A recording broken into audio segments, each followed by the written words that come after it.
오늘 말씀은 예루살렘 성의 방비와 번영에 관한 말씀을 가지고 말씀을 증거하도록 하겠습니다. 지난 한 주간도 잘 지내셨나요?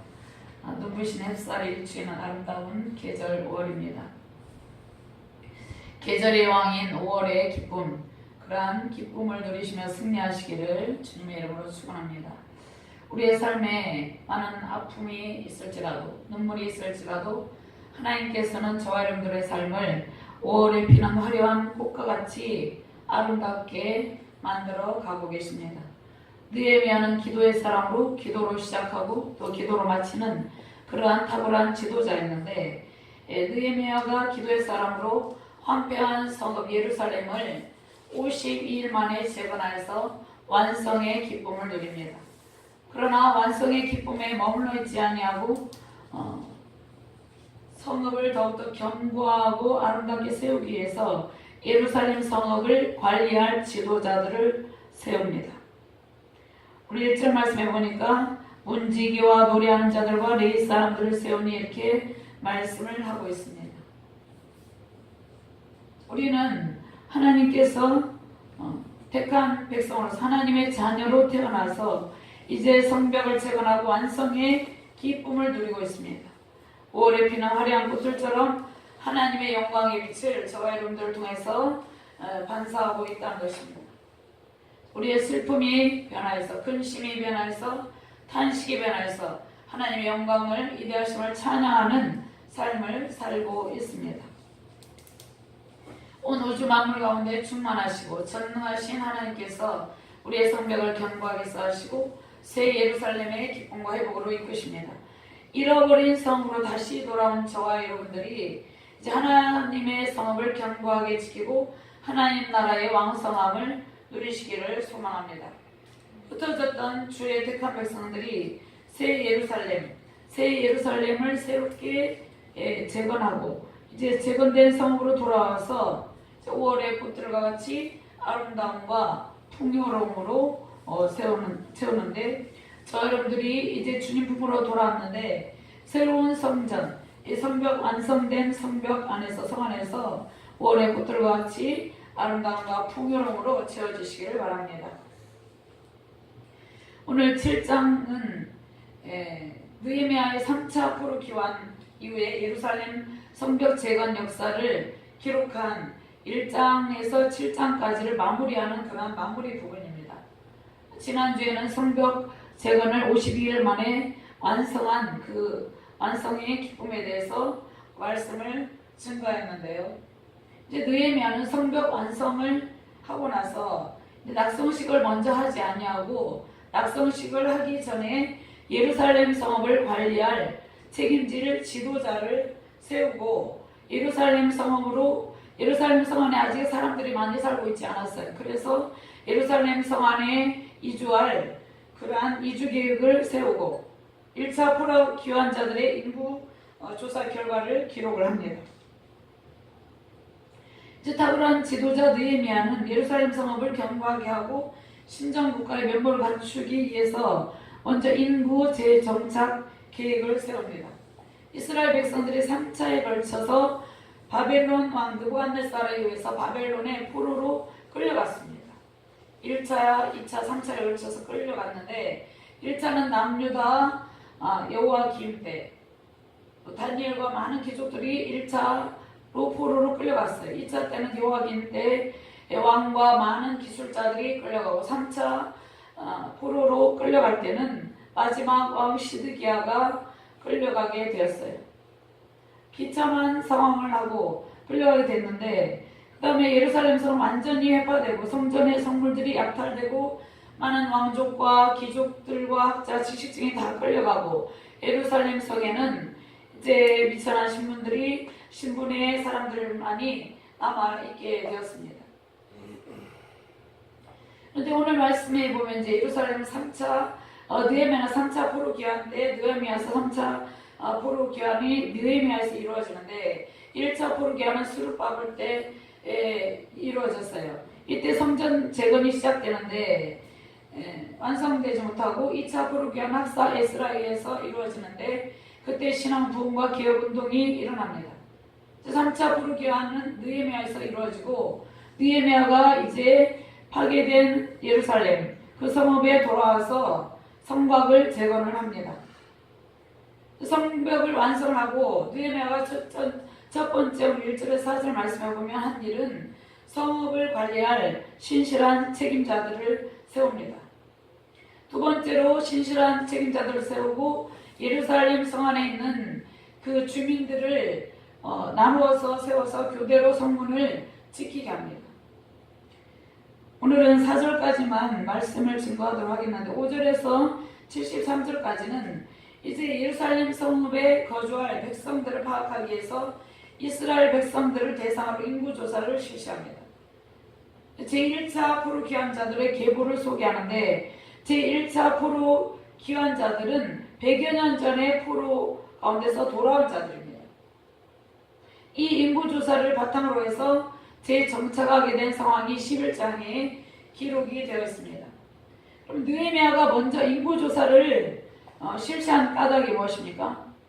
먼저 예루살렘 성읍에 거주하고 있는 인구가 너무 적어서 성읍을 지킬 사람이 필요했기 때문입니다. 지금 진주시에 진주성 안에 많은 사람들이 살고 있잖아요. 도시가 활성화되어 있잖아요. 그런데 이제 예루살렘 성벽이 완성이 되었음에도 불구하고 성 안에는 사람들이 많이 살고 있지 않았어요. 황량한 상태에 있었다는 것입니다. 그럴 때 성읍에 대적들이 침입을 하면 그 성을 지킬 수가 없잖아요. 성읍을 지킬 사람들이 필요했기 때문에 인구조사를 실시를 합니다. 그리고 또 성벽도 없이 황폐한 유대의 다른 성읍에서 고통받는 백성들을 예루살렘 성 안으로 데리고 와서 그들을 안전하게 보호하며 살게 하기 위해서입니다. 그럼 느헤미야가 이주 정책을 펴는데 예루살렘 성 안에 많은 사람들이 살고 있고 그 안에 도시가 완전히 형성이 되어 있으면 이렇게 하지 않아도 되는데 그 성벽은 완성이 되었지만 거기가 아주 황폐하고 황량한 상황이 있었어요. 그래서 이제 많은 백성들 하나의 백성들로 채워야 되기 때문에 이주 정책을 세웁니다.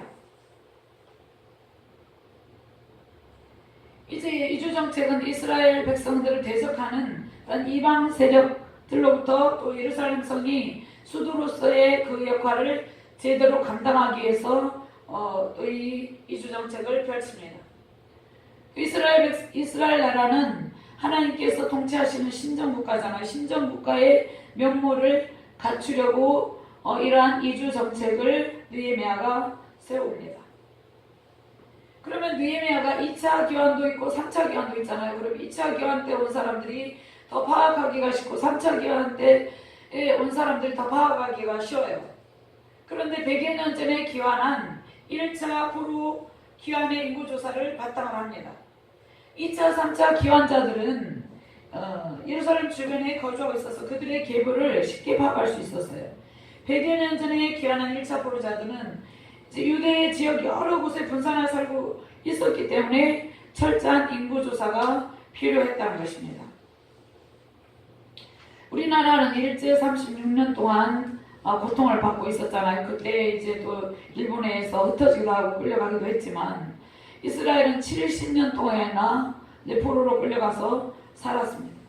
살아서 이제 예루살렘에 많이 돌아오지 않으려고 했지만 또 돌아온 사람들도 그 성읍을 재건하지 못하고 여기저기 흩어져서 그들이 세워지지 못한 상태에 있었다는 것입니다. 이제 예루살렘 성벽이 완성이 되었지만 예루살렘 성 안에 거주하는 인구가 적어서 아직 황량한 상태에 있었다는 것입니다. 예루살렘 성읍이 아름답게 가꾸어지고 하나님의 백성들로 가득 채워지고 견고하게 세워지도록 인구 정착 그 계획을 실행을 한다는 것입니다. 성전 봉헌식을 먼저 하지 않고 성전 봉헌식을 앞두고 성읍에 하나님의 백성들로 채워서 내부적인 결속을 다진다는 것입니다.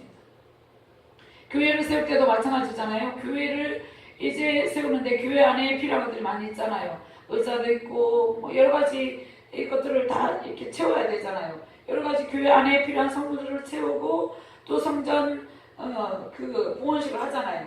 그런 것처럼 성벽 봉헌식을 먼저 한 것이 아니고 성 안이 아직 황량한 상태에 있었기 때문에 그 안에 백성들을 먼저 채우는 것입니다. 그리고 내부적인 결속을 다집니다.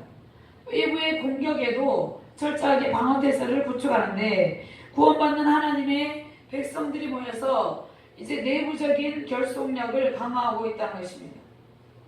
우리는 하나님의 구원받은 거룩한 성도입니다. 우리가 교회를 가면 그리스도인이다, 성도다 사람들이 일컬음을 받잖아요. 근데 외형적으로는 성도인데 내적으로도 견고하게 세워져야 된다는 것입니다. 내적으로도 견고하고 아름다운 성전의 모습을 갖춰야 된다는 것입니다. 예수님을 믿고 구원받는 백성으로서 내적으로서 날마다 견고한 하나님 나라를 이루어가야 된다는 것입니다. 예수님을 맨 처음에 믿으면 말씀도 모르고 찬송도 모르고 아무것도 모르잖아요. 점점점 하나님의 말씀과 하나님의 거룩함으로 가득 채워지게 되잖아요. 그런 것처럼 예루살렘 성벽이 완성이 되었다고 해서 다 끝난 것이 아니라는 것입니다. 그 안에 많은 것들을 갖출 것들이 필요했다는 것입니다. 느헤미야가 완공된 성벽 안에 이스라엘 백성들을 먼저 불러 모으는 것은 하나님께서 구원받을 백성들을 교회로 불러 모으는 것과 같습니다. 택한 백성들을 불러서 교회로 불러 모으잖아요. 구원받은 주의 백성들은 하나님의 성전에서 세상과는 구별된 삶을 살아갑니다. 주님께서 견고하게 세운 그 예루살렘 성벽 안에 하나님의 택한 백성들을 불러 모아서 풍성한 하나님 나라를 이루어가고 있다는 것입니다. 하나님의 택한 백성들은 처음에 저와 여러분들은 어디에 살고 있었습니까? 교회 안에 있지 않았잖아요. 세상에서 흩어져 살고 있었어요. 근데 하나님께서 세우신 성벽 안으로 인도하시는데요. 저와 여러분들이 교회 안에서 외부적인 공격에 철저하게 대응하고 내부적인 결속을 강화해야 된다는 것입니다. 그렇게 해서 하나님의 성전을 이루어가는 것이 하나님의 뜻입니다. 우리가 신앙의 게으름으로 이러한 일들을 소홀히 하게 되면 외부에서도 적들이 공격하고 또 내부의 적들에 의해서 우리 자신이 무너지게 된다는 것입니다. 지혜로운 지도자 느헤미야는 성벽 재건 완성뿐만이 아니라 내적인 결속력을 강화해서 구별된 삶을 살게 하고 하나님 나라의 풍성함을 이룹니다. 주님께서 우리의 성벽을 견고하게 세웠어요. 이제 내부적인 그러한 결속력을 강화해서 성전으로서 면모를 갖추게 합니다. 그렇게 해서 어떻게 합니까? 궁극적으로는 영원한 새 예루살렘, 저 천국의 찬란한 아름다움을 누리게 하신다는 것입니다. 먼저 느헤미야는 성벽 재건 완성 후에도 방심하지 않고 지도자들을 세우고 방비 태세를 강화합니다. 우리는 무슨 일을 완성한 이후에도 방심하지 않고 더욱 근신함에 깨어 영적 방비 태세를 강화해야 된다는 것입니다. 1절 말씀을 같이 봉독합니다.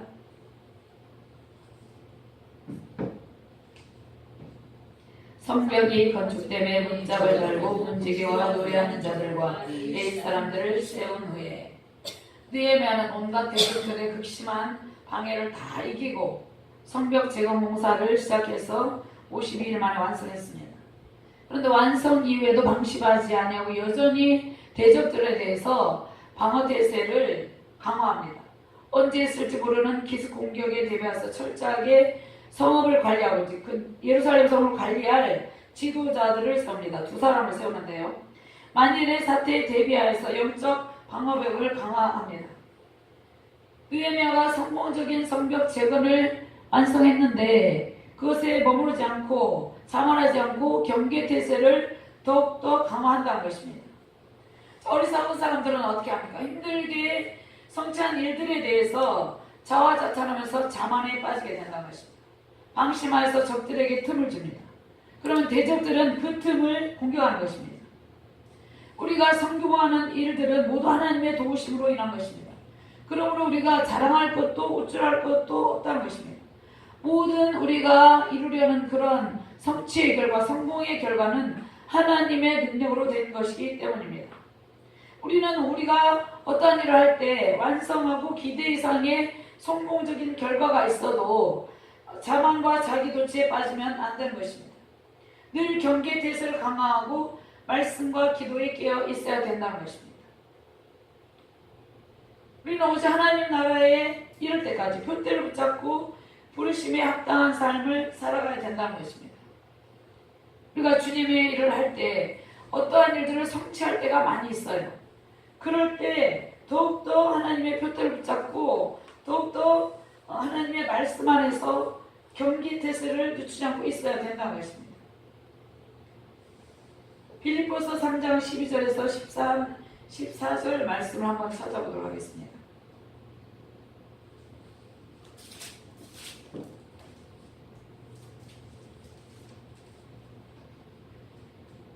같이 공부합니다. 빌립보서 3장 12절에서 14절 말씀입니다. 내가 이미 얻었다 한도 아니요 온전히 이루었다 한도 아니라 오직 내가 그리스도 예수께 잡힌 바 된 그것을 잡으려고 달려가노라. 형제들아 나는 아직 내가 잡은 줄 여기지 아니하고 오직 한 일을 즉 뒤에 있는 것은 잊어버리고 앞에 있는 것을 잡으려고 표대를 향하여 그리스도 예수 안에서 하나님의 위에서 부르신 부름의 상을 위하여 달려가노라. 우리는 이 땅 가운데서 어떤 일을 성취했을 때 이 땅에서 상을 바라고 이 땅에서 찬사를 바라고 자기 도취에 빠져있으면 안 된다는 것입니다. 표대를 향하여서 하나님의 위에서 부르신 부름의 상을 위해서 달려가야 된다는 것입니다. 느헤미야는 성벽을 완성했잖아요. 140년 동안 그 누구도 이루지 못한 성벽을 52일 만에 완성을 했어요. 느헤미야의 탁월한 지도력이 있었어요. 탁월한 지혜가 있었어요. 추진력이 있었습니다. 그런데 그러한 것들을 내세우지 않고 성벽을 완성한 이후에 문지기들을 세웁니다. 노래하던 자들과 네이 사람들을 세웁니다. 당시 예루살렘 인구의 절반이 네이 사람들이었습니다. 그들에게 성전문을 지키게 합니다.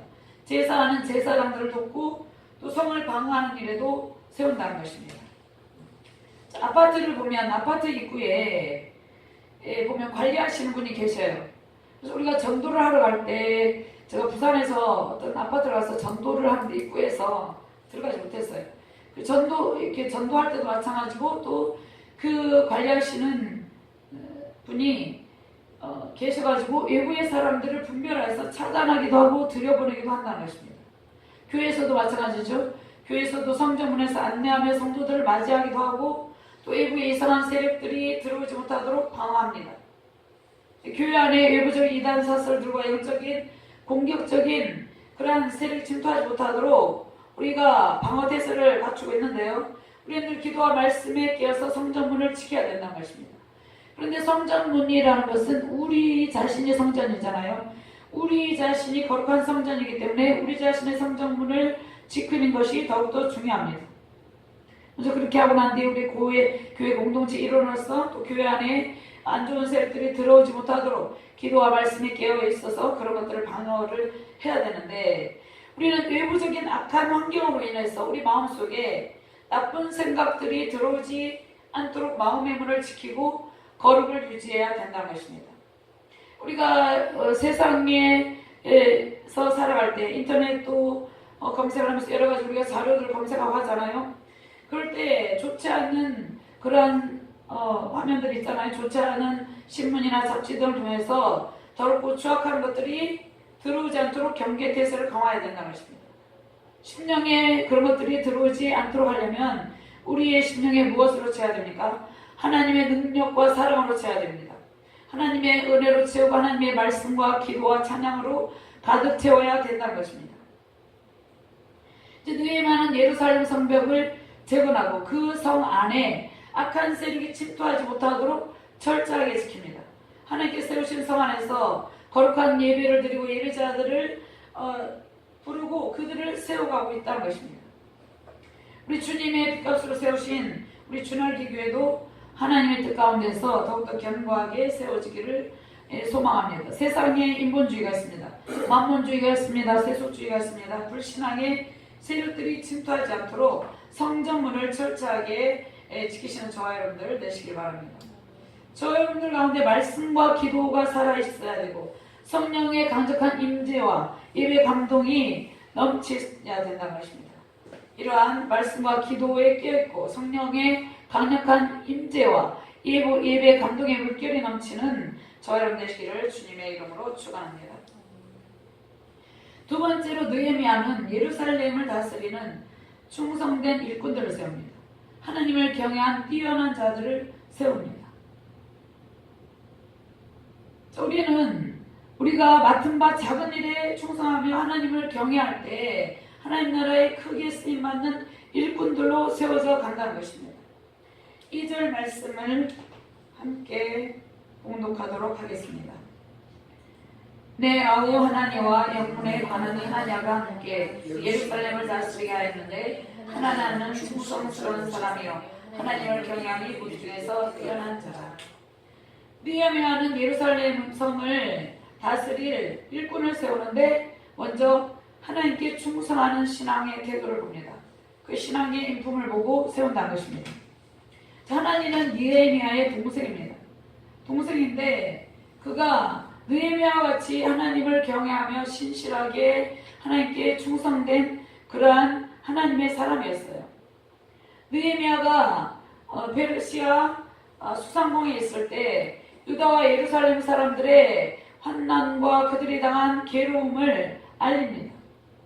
예루살렘 성이 불타고 성이 무너지고 성문들이 다 불탔다는 것을 알리고 느헤미야가 성벽 재건을 할 수 있도록 가서 알린 사람이 하나님입니다. 성벽이 완성되고 성문틀을 달고 성문을 지킬 문지기 등이 세워진 후에 예루살렘 전체를 방비하고 다스릴 2명의 예루살렘의 통치자를 임명합니다.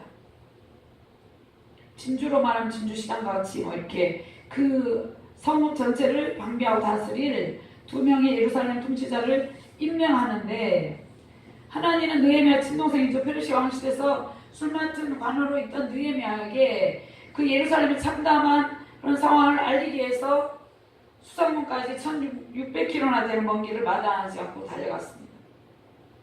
하나님은 자기 민족을 사랑하고 하나님께 충성된 자였어요. 예루살렘 성을 누구보다 사랑하는 사람이었습니다. 형 느헤미야처럼 의로운 성품을 가지고 하나님께 충성된 그러한 지도자였어요. 그래서 느헤미야가 이 하나님을 세웁니다. 느헤미야 1장 1절에서 3절 말씀에 보면은요.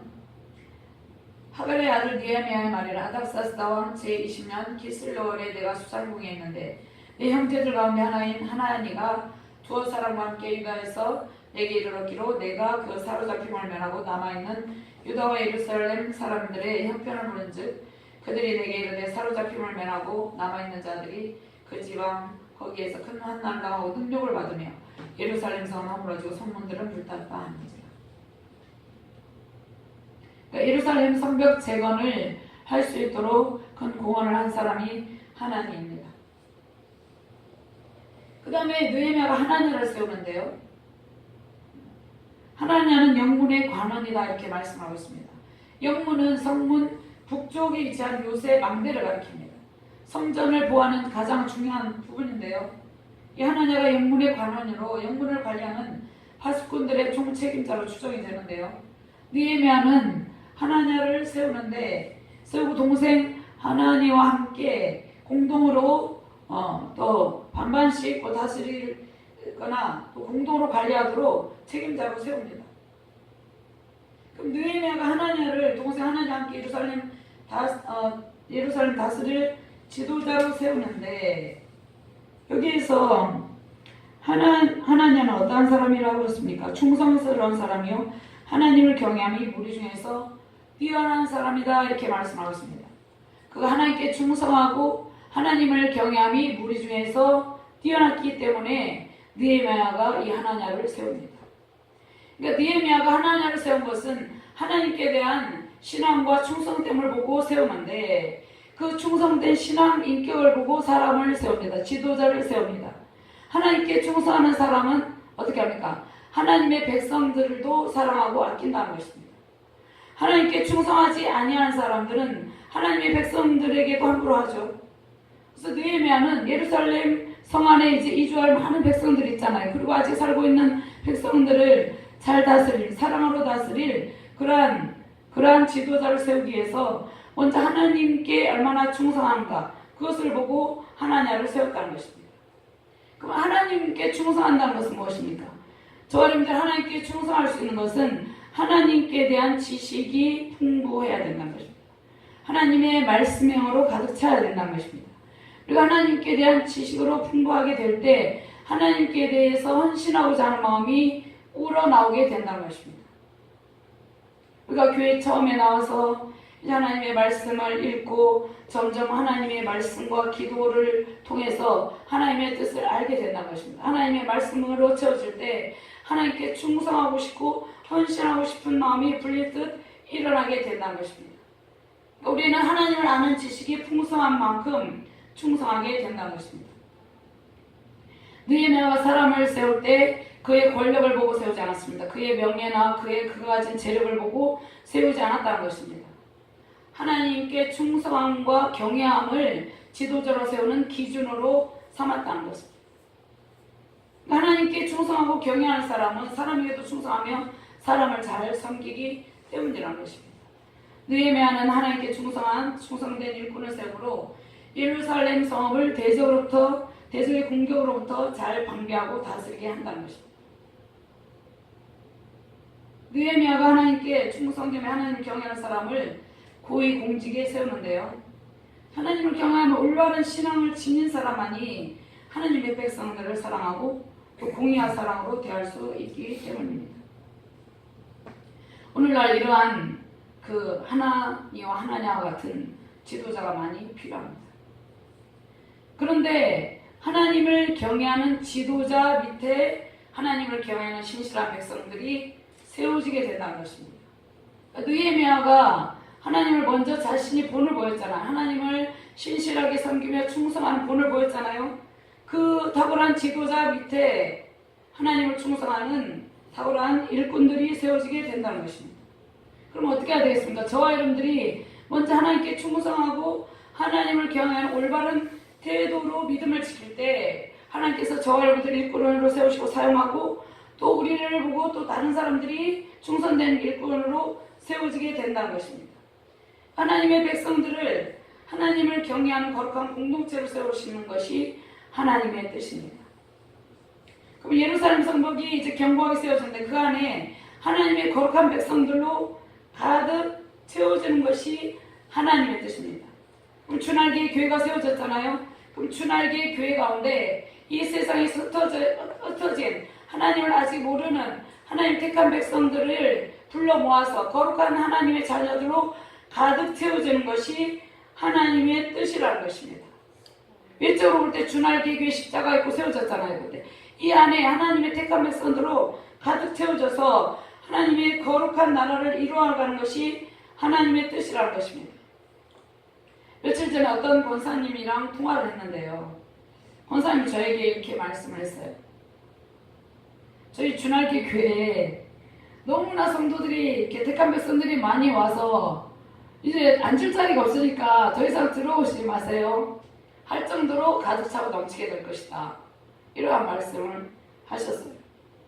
저도 이제 교회 지금 개척한 2년 반이 됐는데 처음에 부흥하는 응답을 받았는데요. 때로는 어떤 환경과 지금 상황을 볼 때 낙심할 때도 있어요. 그런데 그 하나님께서 주신 비전을 바라보고 간다는 것입니다. 그런데 거룩한 하나님의 백성들로 채워지는 것이 중요한데 안 좋은 세력들로 채워지면 어떻게 됩니까? 그럼 안 되잖아요. 그러니까 하나님께 충성하고 하나님을 신실하게 경외하는 신실한 일꾼들로 가득 채워지는 것이 하나님의 뜻이라는 것입니다. 그렇게 되기를 주님의 이름으로 축원합니다. 이스라엘 민족이 이제 선민의 정체성, 거룩성을 잃어버렸잖아요. 그래서 그들이 바벨론 나라의 포로로 끌려가게 돼서 이방 나라에 가서 온갖 수모와 수치와 고통을 겪게 됐잖아요. 이제 이스라엘 민족이 다시 그 거룩성을 회복하고 하나님께 대한 믿음의 공동체로 세워지게 될 때 하나님의 영광이 세계 열방 가운데 나타나게 된다는 것입니다. 예루살렘 성읍이 황폐해서 수많은 대적들의 조롱을 받고 사람들의 멸시와 조롱을 받았어요. 그런데 이제는 충성된 일꾼들을 세워주고 하나님의 거룩함과 찬란한 영광을 나타내는 성읍으로 세워지고 있다는 것입니다. 그리고 예루살렘을 떠났던 사람들을 다 불러 모으잖아요. 다음 주에 이 말씀을 하겠는데요.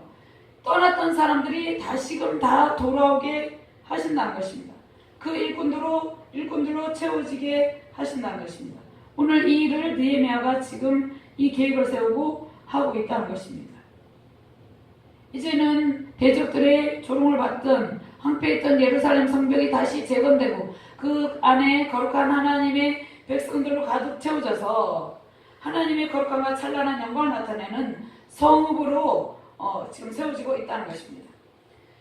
세 번째로 느헤미야는 예루살렘 성문으로 적들이 침입하지 못하도록 예루살렘 주민을 보초로 세우고 적절한 방비 태세를 취하는데요. 그러면 우리는 적들의 공격으로부터 우리 자신을 먼저 지켜야 돼요. 그다음에 우리의 가정과 자녀를 지키기 위해서 우리는 무엇으로 무장해야 됩니까? 말씀과 기도로 무장해야 된다는 것입니다. 이제 성벽이 완공이 되었는데 지도자들을 세우고 파수를 더욱더 철저히 하는데요. 3절과 4절 말씀을 함께 봉독하도록 하겠습니다. 내가 그들에게 이르기를 해가 높이 뜨기 전에는 예루살렘 성문을 열지 말고 아직 파수할 때에 곧 문을 닫고 빗장을 들으며 또 예루살렘 주민이 각각 자기가 지키는 곳에서 파수하되 자기 집 맞은편을 지키게 하라 했노니 그 성읍은 광대하고 그 중에는 적으며 가옥은 미처 건축하지 못하였음이니라. 원래 성문을 아침 일찍 열고 저녁 늦게 닫아야 되잖아요. 우리가 사업을 하는 사람도 아침 일찍 시작을 해서 저녁 늦게까지 수고와 노력을 아끼지 않아야 되잖아요. 학생들은 공부하는 학생들은 아침 일찍 학교 가잖아요. 저부터 고3들은 더 일찍 가잖아요. 늦게까지 공부하잖아요. 그런데 이 성문을 갖다가 해가 중천에 뜨기 전에 열지 마라. 아침 일찍 열지 마라 이렇게 말합니다. 해가 중천에 떴을 때 열어라 이 말입니다. 또 저녁 어두워지기 전에 문을 닫아라. 자, 이렇게 느헤미야가 말한 것은 적절한 후속 조치입니다. 왜냐하면 아직 예루살렘 성 안에 사람들이 많이 살고 있지 않았어요. 우리가 아파트가 건축이 되면 분양이 되지 않아가지고 그 안에 아직 사람들이 입주하지 않으면 엄청 흥량하잖아요. 그것에 이제 한두 집이 입주했어요. 그럼 나머지들이 입주 안 하고 있으면 좀 무섭겠잖아요. 그런 것처럼 이제 적들이 예루살렘 성 안에 사람들이 많이 거주하고 있지 않기 때문에 적들이 어떻게 합니까? 그들이 이제 성 안에 사람들이 가득 차면 함부로 침입을 못하지만 많이 살고 있지 않기 때문에 아침 이른 새벽이나 어두워진 틈을 타서 기습 공격을 할 수 있기 때문에 이렇게 했다는 것입니다. 예루살렘을 공격하라고 하는 대적들에게 빈틈을 주지 않게 하기 위해서 예루살렘 주민들이 보초를 서게 합니다. 주민들에게 지정된 보초는 자기 집 맞은편에서 먼저 자신의 집과 자녀들을 보호하고 예루살렘 성 안에 거주민들을 지킵니다. 아직 사람들이 많이 살지 않으니까 이제 갓 신설된 도시처럼 썰렁한 상태에 있었어요. 많은 사람들이 이주해서 도시가